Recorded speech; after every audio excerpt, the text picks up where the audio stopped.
I'm gonna beat round my vegetables. I'm gonna chow down my vegetables. I love you most of all, my favorite vegetable. Garden Dude here. I've been studying up on compost tea. I've noticed there's a lot of really good videos on the internet that tell you a lot about it. And I watched a bunch of them and I read up on it. And I visited a worm farm, saw some commercial compost tea makers. And I think I can put together the components now to whip up a batch of compost tea myself. And I thought I would share it with you guys so that you can see if I'm doing it right. I think I am. And if I'm not, I'm sure you'll get back to me.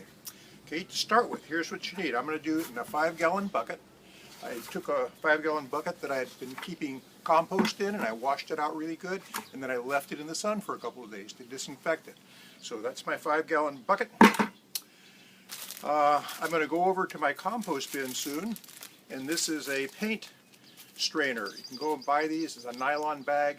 This way I can put the compost in the strainer bag here, and it will keep it out of the water. So I get all the little organisms, but I don't get all of the stuff, so that way I can spray it later on. You also need to have a pump, an air pump. So here's an air pump. I went over to Petco and got this air pump. I got the kind that has two things where you can put tubes out of it, so I got 2 tubes, and then I've got 2 4-inch bubbling rocks. So that will give us lots and lots of air through the compost tea. As for the ingredients themselves, I've got some really good compost that I'm going to go back and get out of my compost maker soon. That will form the basis of it, about a quart of that in the bag. And then I also have some worm castings. Worm castings are also a good source. I went to the Paso Robles worm farm, and they do professional compost tea manufacturing along with compost and worm castings. And they have a thing here called a compost tea catalyst. And it's got all kinds of good stuff in it. It's got seaweed extract, humic acid, minerals, and all kinds of other stuff. So this is going to be formulated for the optimal microbial growth and diversity. And we're going to have lots of diversity. Also, I got some fish fertilizer. I'll throw a little bit of that in there. Feed all these little guys. And finally, some blackstrap molasses without sulfur in it. And this will feed a lot of the bacteria. The other things are going to be feeding fungi, all the fungi in there. So these are the 2 organisms that we're going to be working on now, are the bacteria and the fungi. Now, when you make compost tea, the whole thing is you're going to be getting zillions of these little bacteria and fungi into the tea, into the water, and they're swimming around really being happy. The idea then is that when you run air through them, they multiply, they double in number about every 8 or 10 minutes or so. So if you do this for 24 hours, you're going to wind up with a galaxy of little organisms, just more organisms than you could ever count. So that's the theory behind it. You don't want to do it more than 24 hours because then as you continue to double and double and double, pretty soon these guys are going to be so numerous they'll start eating each other, and you don't want that. So that's pretty much the theory. And so now I'll go ahead and show you some of the things that I'm doing to get ready for my first experiment in compost tea. I'm going to get my water from my rain barrel here, because I don't want to have any chlorine. And I kind of like the idea of having rainwater. Who knows what other things get into it as it's falling down to the earth. Hopefully they're good little things.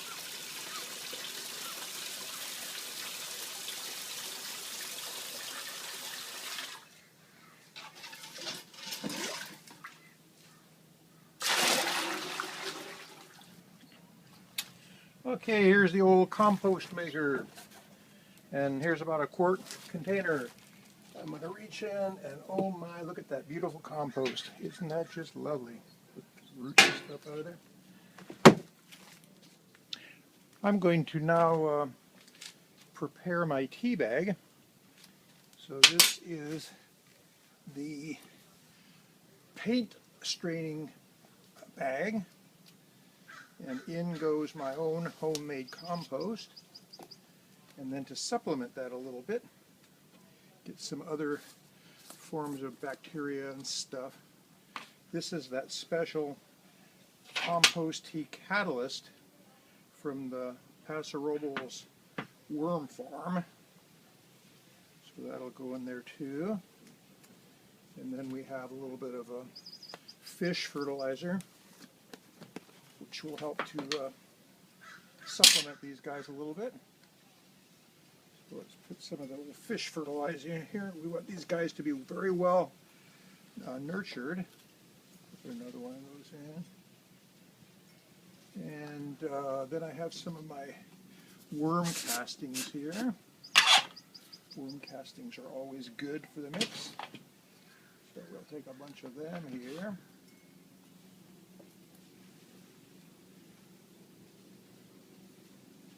Another one of those too. And then the trick here is to find where I put the holes in the bag. There's one, there's one. And the other one should. And then the whole mixture just kind of goes down in there like that. A little bag on top there will help to hold it in place. A stick on top. It's already starting to form the tea, you can see.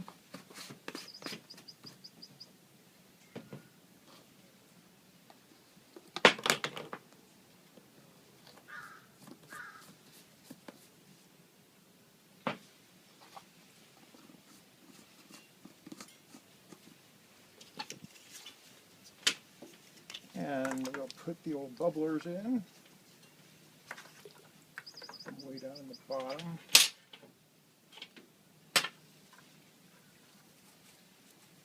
Get them separated so we get the maximum amount of bubbles coming out.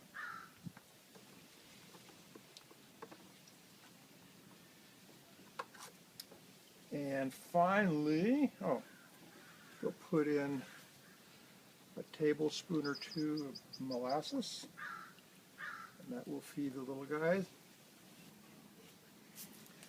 And we notice that the pump is above the water, so the water won't go back into it. And we turn it on, and both of the bubblers are bubbling.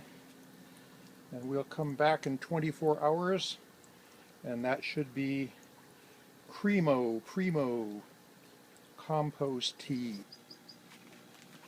The tea has been brewing now for 24 hours. I put the newspaper over it when the sun started shining down into it. I didn't know what effect the sunlight would have on all these organisms. And you can see that our improvised tea bag has done its job pretty well. There's hardly any material in the tea itself.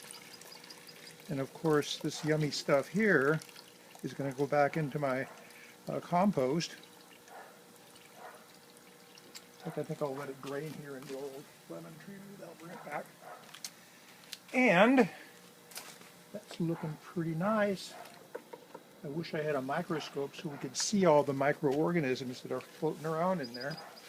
Let's turn off the pump and take out the bubbling rocks. And there is the tea. Now, this is the first time I've done this, so I'm going to find out if it's possible to actually just pour this stuff out of a bucket, or do I have to ladle it? So let's see.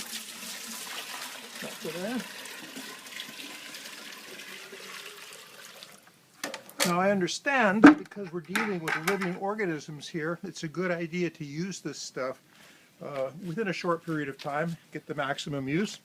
I'll start by drenching around plants, which is really probably the best way to do it, although you can spray it. My dog here approves of this whole process in the background. So, to saturate the soil, now we're applying millions of little bacteria and other types of stuff. And if you want to, you can also use it as a foliar feeder. But I think the really important thing is to get it into the actual roots, the ground, because now the bacteria and the fungi are going to go into the soil and start colonies and make the soil become a living thing, which is what you want. By the way, one of the advantages of using compost tea, besides the nutritional value to the plants, is that the soil now also cleans itself up. If you have an ocean-friendly garden with a very active bacteria in the soil, you can then actually run street runoff into it, and the bacteria will destroy any pollutants, any petroleum products, insecticides, herbicides. That stuff all gets taken care of by those little guys. And here I'm going to put some on my walking stick kale plant. Notice my walking stick kale plant is now topping out at over 10 feet tall, and I'm going to be very interested next year in seeing how high it will get when you consider putting this compost tea on it. I have my poor old earth flag, like our Mother Earth, has seen better days, has been abused, is kind of tattered and torn, and this probably is the best reason why we need to malama Mother Earth.